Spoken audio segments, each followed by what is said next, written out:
So thanks for having me here, and thanks for organizing this wonderful conference. Yeah, I'm glad to give the talk on Monday because I can focus on listening. Afterwards, yeah. Although my Monday is not quite clear due to the long trip, so let's see. Today I will talk about bijections for graphs and Lorentz polytopes. So let's see. First, I will give a relatively long introduction, just to give the motivation. So by a graph in my talk, I always mean a finite, undirected, connected graph. Although I will fix a reference orientation for the algebraic computation, but the graph itself should be undirected. So we have this Jacobian group, sometimes known as Sandpile group, Picard group, critical group. It has a lot of names. So basically, it means this is interesting to different areas of math. The interesting part here is the cardinality of this group. So it is equal to the number of spanning trees of the graph. Okay. The proof is essentially about the hard part is the matrix tree theorem, but you need to know the definition of the Jacobian group, which I will reveal later. So now let's see. Here, a natural question is, under certain conditions, is there a canonical simply transitive action of the Jacobian group on the set of spanning trees? In case you cannot remember what simply transitive means, you just think of this as a really good action because there should be a bijection, so it's as good as enough. So the question is vague because there's no canonical way to define canonical, so it's vague. So let's see. Here I list some references. It's like Chen, Church, and Groucho. If I pronounce the name wrongly, so excuse me. So and Baker, Wang, and Ganguly, and McDonough. So they just prove some results to show that for plane graphs, the answer is yes. Here I emphasize these plane graphs, meaning it's not enough to have just planar graphs. The difference here is you need to fix a join. Because given plane graph, you have different ways to draw it on a plane. You need to fix the join. So probably for a general graph, we need some extra data to define the action. So today you will see this extra data. So let's move on. So Beckman, Baker, and Yun, they considered the following way to define, to define this action. Here we introduce the third object here. It's called cycle co-cycle reversal classes of G. So since many of you haven't seen this before, I will define this later. But now you just think of this third object as important in my talk. So this object is interesting because Beckman proved that there is a really good group action here on this cycle co-cycle reversal classes. So the group action is canonical and simply transitive. Okay. Now, here in order to define group action of this group to this set of spanning trees, we need a bijection here.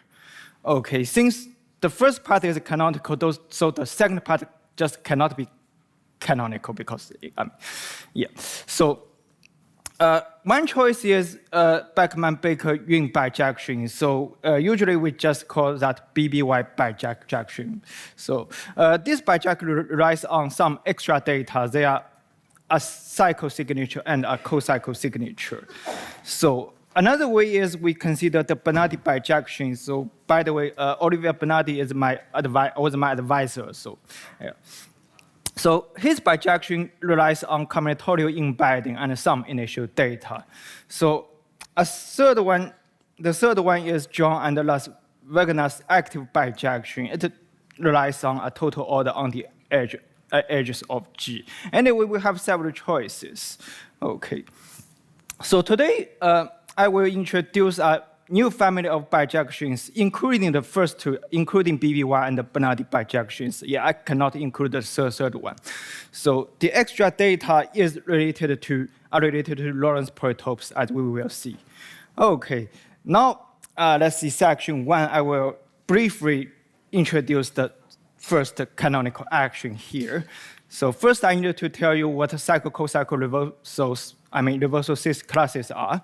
So let's see. So a direct cycle is quite intuitive. It's go back. It's tricky. Okay. So this is a direct cycle. Usually, you fix a cycle, then you have two ways to orient it, as clockwise or counterclockwise. So a co-cycle means minimal cuts. Basically, you disconnect a connected graph into two parts. Then the edges connecting these two parts, they form a co-cycle.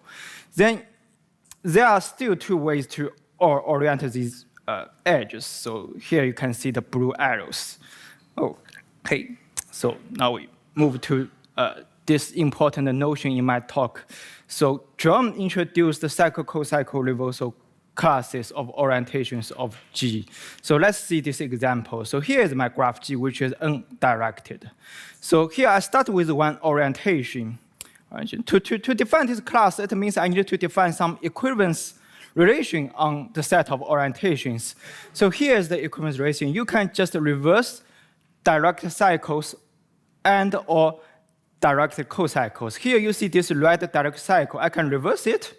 So I get this black direct cycle. So these two orientations, they are equivalent. So I also have this blue directed co-cycle. I can reverse it. I can get this one.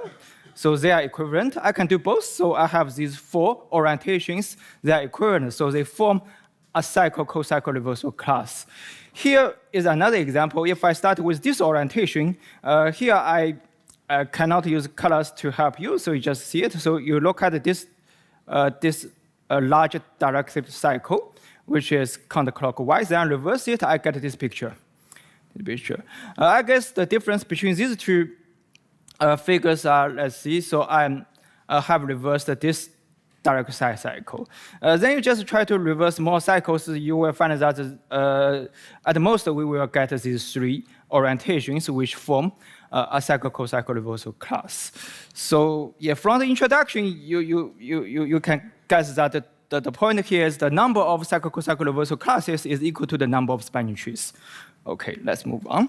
So I also want to briefly review the Jacobian group.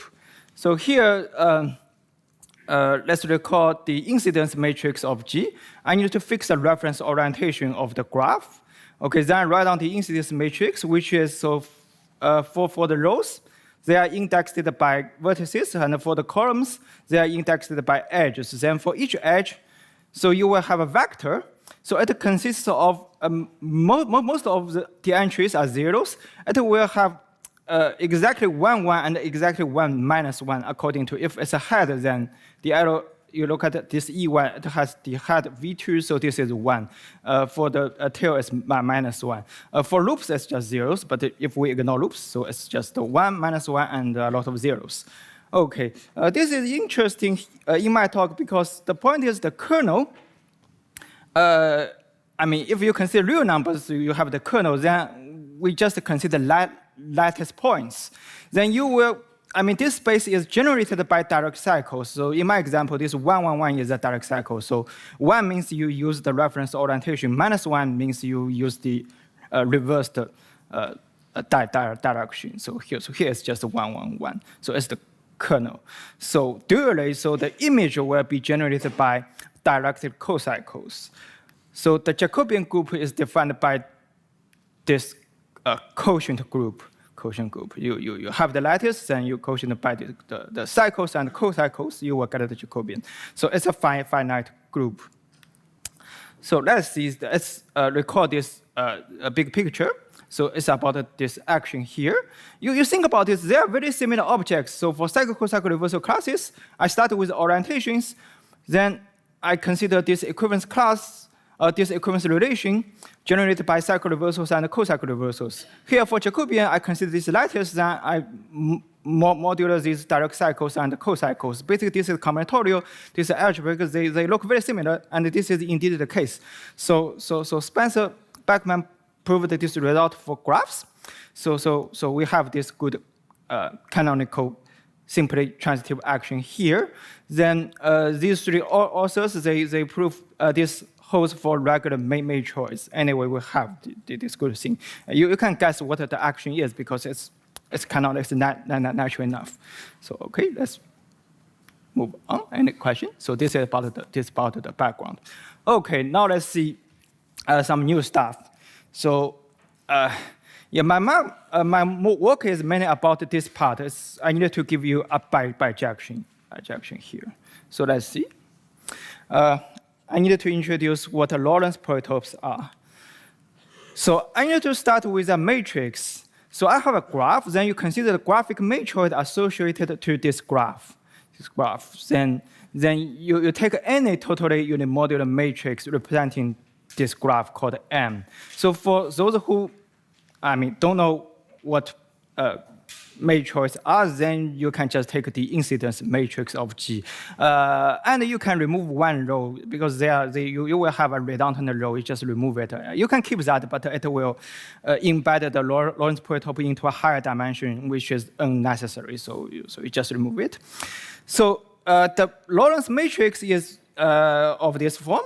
So you start with this matrix, then you add two identity matrix here.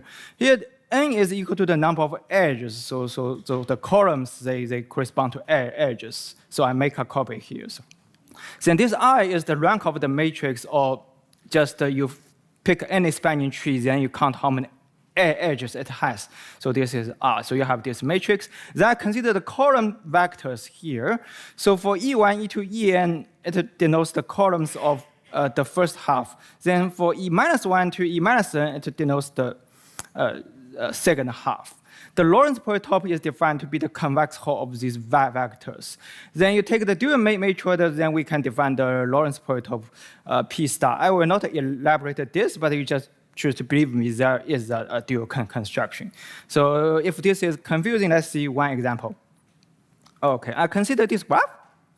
In order to write down this incident matrix, I need a reference orientation, so I take this reference orientation. Okay, then this M is just 3 ones here. This is my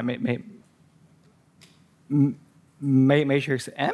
Then I put the two identity matrices here under the matrix, so I get the Lorentz matrix here. Okay, so I take the convex hull of these 6 vectors or 6 points. I will, for this example, I will get this triangular prism. So here the point is I need you to think of the vertices here as arcs in the graph. Okay, so for the first half, I use the directions in the reference orientation. Then for the indices with negative values, you just reverse the arrows. So I have E1, E-1, E2, E-2, E3, E-3, 6 arcs here and 6 vertices here. Then you need to believe this is almost at that definition. There's a bijection between vertices of P and arcs of G. So this part is geometric. This part is combinatorial. The only non-trivial part of this correspondence is we need to prove that these 6 points, they are indeed vertices of P, meaning any point cannot be in the interior part of the convex hull or on the surface. So these are indeed vertices. Okay, so it's just a trivial exercise. Okay, so now we will see some geometric objects here and find its combinatorial meaning here. Okay, now let's take a maximum simplex here. So let's see this red one. It consists of, you can see it's E1, E2, E3, and E-2, 4 vertices. Then I find the 4 arcs here. Okay, so this picture is not an orientation. That's why we needed the notion of orientation. So in general, orientation is a choice of each edge of G. So you have 4 different choices. You can make it one-way oriented. There are 2 choices, so there are 2 ways. Or you can leave it unoriented or bi-oriented, like this. So there are 4 different choices. That's why it's called orientation. Okay, so for each picture here, I always have, for this maximum simplex here, I always have 4 vertices, and I will have a orientation. Okay, but this is not an arbitrary for orientation, it should be an what I call externally oriented tree. So basically, for a tree, you look at this brown color. So it is a tree here. It's just one edge. Then you bi-orient the edges in the tree, which I call internal edges. Then you just orient the external edges in some way. So this is called an externally oriented tree because it means we only orient external edges. Okay, the correspondence here is you have many maximum simplices here, but they are in one-to-one correspondence with externally oriented trees of G. So you can see here, I can choose a tree. There are 3 choices. For each fixed tree, I have 2 ways to orient this edge. I have 2 ways to orient this edge. So I have 12 externally oriented trees in all. So here you should be able to find 12 maximum simplexes of P. You can do this easy counting. So this is a one-to-one correspondence here, okay? It's clear? Okay, so the previous correspondence is still trivial. If you do the exercise, it's trivial. So now here is something non-trivial. So now I consider triangulation of P. Okay, let me see. I only have 3 minutes left, so sorry, I need to be a bit harder. So I have a triangulation of this polytope. Then you will find 3 external oriented trees here, externally oriented trees here. But they are not arbitrary externally oriented trees. So if you look at the underlying trees, they have to form all the spanning trees of the graph. So I have these 3 spanning trees. And there are some rules here for how to orient these external edges. So an external atlas is a collection of these externally oriented trees such that each tree of G will appear exactly once. And for the triangulations, I will get these things called triangulating external atlases of G. So the definition is here. So for any 2 externally oriented tree in the atlas, so you take this for orientation, it should contain no direct cycle. Anyway, it's a combinatorial description here. I have this one-to-one correspondence.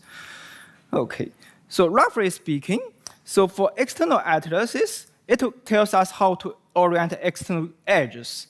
If it comes from a triangulation, then in some sense, it will orient the external edges in an interesting way. We will see why it's interesting.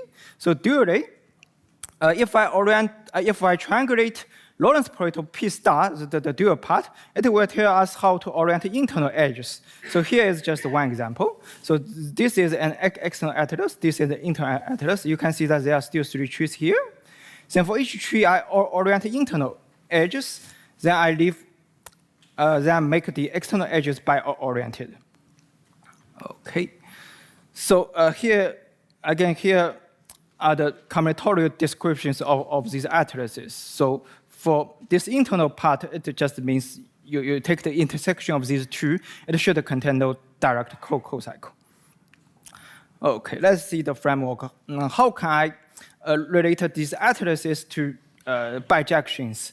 So given a pair of atlases, okay, so for external atlas, it will orient external edges. For internal atlas, it will orient internal edges. So you combine them, you take the intersection, you will get one orientation. And for each tree, you will get one orientation. So I obtain a map from trees to orientations. Okay, the point of the main result is that, so if these atlases are triangulating, then this map, as a map from trees to orientations, then I take the equivalence class, so I will get all the cycle-co-cycle reversal classes. So this is bijective. This is the main result. So here is one remark. Our proof uses the combinatorial definition of this triangulating atlases rather than the geometric property of triangulation. So we don't know a geometric proof. So that's why I need this combinatorial definition. So the second remark is the result still holds if one of the triangulations is a dissection. So here, the difference between dissection and the triangulation, so for dissection, so 2 simplices, they intersect at boundaries. I mean, they do not share any interior point, but for triangulations, they must share one face, like this. Okay, okay. Let's see. I don't have the time to introduce this part in detail, so let me just tell you the results. So it's just on this page. So our bijections include the BBY bijections. So they correspond to regular triangulations. So from regular triangulations, I recover the result of Beckman, Baker, and Yun. So in order to recover the result of Bernardi, so for Bernardi bijections, they correspond to a subclass of dissections. So our bijections can be canonically extended to a subgraph orientation correspondence. So I guess I'm running out of time, so thanks for your attention.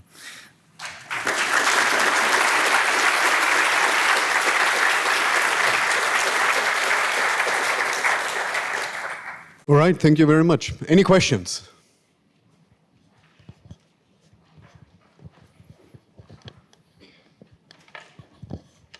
I was wondering, in your family of bijections, did you find anything that was more natural than the original two types? Sorry? Did you find any other types, any other bijections in the family that were even more natural, or somehow more interesting than the ones that were already known? No, I guess I have listed all the bijections I'm aware of. I mean, the introduction, there are 3 of them. So, good, yeah. Thanks for the talk. So you mentioned that there was the third bijection that you didn't know how to fit in, and this might be related to my question. So you've got these names, which are, to me at least, sort of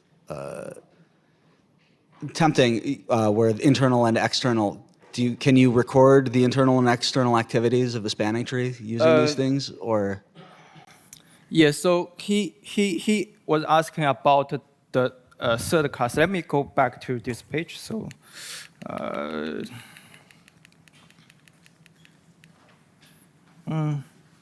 Yeah, so the active bijection defined by John and Las Vegas. So I guess I will give 2 answers. So first, if you just look at the bijections, meaning you look at the, you look at the maps, meaning it's from orientation, it's from trees to certain orientations. So I can prove that. So you can find just one example in John and the Las Vegas paper. You find one bijection, which, the bijection does not belong to my class. I can prove that, although I have other choices, because I can prove that.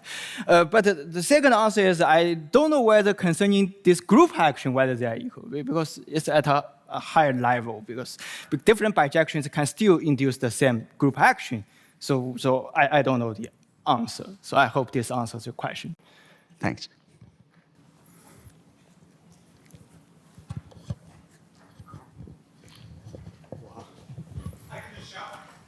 Try it.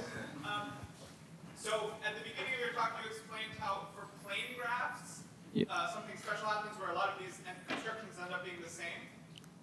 Does your work shed any light on what's special about plane graphs? Can you repeat the question? Okay. I'm the furthest person. So the question is, at the beginning of the talk, let me see. I mentioned there's something special about the plane graphs. There are a lot of work on this. So he was asking about whether my work can explain, is why plane graphs are special. Sorry, the answer is no.